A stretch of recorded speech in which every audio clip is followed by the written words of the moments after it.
ನಾವು ಒಳಗೆ entry ಆಗೋಷ್ಟರಲ್ಲೇ checking ಎಷ್ಟು ವರ್ಸ್ಟ್ ಆಗಿರುತ್ತೆ ಅಂದರೆ ಸರ್ ನೋಡಿ, ಯಾವ ಹೆಣ್ಮಕ್ಳು ಪೀರಿಯಡ್ಸ್ ಆಗಿ ಆ ಪ್ಯಾಡಲ್ಲೂ ಏನೋ ಒಂದು ಇಟ್ಕೊಂಡು ಬರೋಷ್ಟು ಕೊಳಕಿರಲ್ಲ.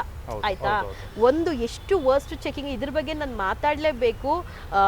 ಮೆನ್ಸ್ ಬ್ಯಾರಕಲ್ಲಿ ಏನು ನಡೆಯುತ್ತೋ, ಸಿಮ್ ಬರುತ್ತೆ, ಇನ್ನೊಂದು ಬರುತ್ತೆ, ಅವೆಲ್ಲ ಬರುತ್ತೆ, ಅವ್ರು ತಗೊಳ್ತಾ ಇಲ್ಲಿ ಯಾರು ಗಾಂಜಾ ತಗೊಳ್ಳೋರು ಇಲ್ಲ ಸ್ಮೋಕ್ ಮಾಡೋರು ಅಂಥವ್ರು ಇಲ್ಲ. ಇಲ್ಲಿ ಏನಿದ್ರು ತಿಂಡಿ ಊಟ ಅಂಥದಕ್ಕೆ ಸ್ವಲ್ಪ ಇದು ಮೇಕಪ್ಪು ಬೇರೆ ಬೇರೆ, ಅದೇ ನಾನು ಹೇಳಿದ್ನಲ್ಲ ಈ ಲೆಸ್ಬಿಯನ್ಸ್ ಅಂಥ ಚಟುವಟಿಕೆಗಳಿಗೆ. ಬಟ್ ಅವರು ಕಂಪ್ಲೀಟ್ ಬಟ್ಟೆ ಬಿಚ್ಚಿ ಒಂದು ಪಿನ್ ಸಮೇತನೂ ಇಲ್ದಿರಾ, ನಾನು ಓಪನ್ ಆಗಿ ಹೇಳ್ತೀನಿ, ಕಂಪ್ಲೀಟ್ ಬಟ್ಟೆ ಬಿಚ್ಚಿ ಪೀರಿಯಡ್ಸ್ ಆಗಿದ್ರು ಕೂತಿ ಎದ್ದಿ ಪರವಾಗಿಲ್ಲ ತೆಗೆದು ತೋರಿಸೋಷ್ಟು ವರ್ಸ್ಟ್ ಚೆಕಿಂಗ್ ಮಾಡ್ತಾರೆ ಸರ್. ಬಡವ್ರಿಗೆ ಎಲ್ಲರಿಗೂ ಅಲ್ಲ, ವ್ಯಕ್ತಿ ನೋಡಿ ಅಷ್ಟು ವರ್ಸ್ಟ್ ಚೆಕಿಂಗ್. ವರ್ಸ್ಟು ಇಷ್ಟ ಸರ್.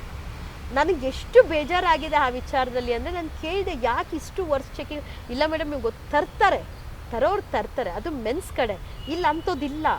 ಒಬ್ಬರು ಪೀರಿಯಡ್ಸ್ ಆಗಿದ್ದಾರೆ ಬೇಡ ಅಂದ್ರೆ ಎಲ್ಲ ಬಿಚ್ಚಿ, ಒಂದು ಸ್ಯಾರಿ ಪಿನ್ ಸಹ ಬಿಡೋದಿಲ್ಲ. ಮತ್ತು ನಾನು ರುದ್ರಾಕ್ಷಿ ಹಾಕಿದೆ ಅದನ್ನು ತೆಗ್ದಿಲ್ಲ. ಒಳಗಡೆ ಬಂದರೆ ಎಲ್ಲ ಕ್ರಿಶ್ಚಿಯನ್ ಜಪ ಮಣಿ ಹಾಕೊಂಡಿದ್ದಾರೆ, ಆ ಮಣಿ ಈ ಮಣಿ ರುದ್ರಾಕ್ಷಿ ತಾಯ್ತಾಗ್ಲೆಲ್ಲ ಕಟ್ತಾರೆ. ನಮ್ಗೆ ಯಾಕೆ ಇದು ಬಿಚ್ಚಿದ್ರು ಅಂತ ಹಿಡ್ಕೊಂಡೆ. ನಮ್ಗೊಂದು ಸ್ಯಾರಿ ಪಿನ್ ಹಾಕಕ್ ಬಿಟ್ಟಿಲ್ಲ, ಇಲ್ಲಿ ಎಲ್ಲ ಮೇಕಪ್ ಇದ್ರೆ ಯಾಕೆ ಬಿಚ್ಚಿದ್ರು? ಹಾಗಾದ್ರೆ ಆ ಪಿನ್ ಇಲ್ಲಿ ಯಾರಿಗಾದ್ರು ಚುಚ್ತಾ ಇತ್ತಾ? ಕೇಳಿದಾಯ್ತು. ಆ ಪಿನ್, ಒಂದು ಪಿನ್ ಇಲ್ಲಿ ಯಾರಿಗಾದ್ರೂ ಚುಚ್ತಾ ಇತ್ತಾ? ಮತ್ತೆ ರುದ್ರಾಕ್ಷಿ ತಗ್ಸೋಂಥದ್ದೇನಿದೆ ಇಲ್ಲಿ? ಇಷ್ಟು ಕ್ರಿಶ್ಚಿಯನ್ಸ್ ಮಣಿಗಳು ಹಾಕೊಳ್ತಾರೆ, ಏನೇನೋ ಕಟ್ಕೊಳ್ತಾರೆ ದಾರಗಳೆಲ್ಲ ಅಂತ.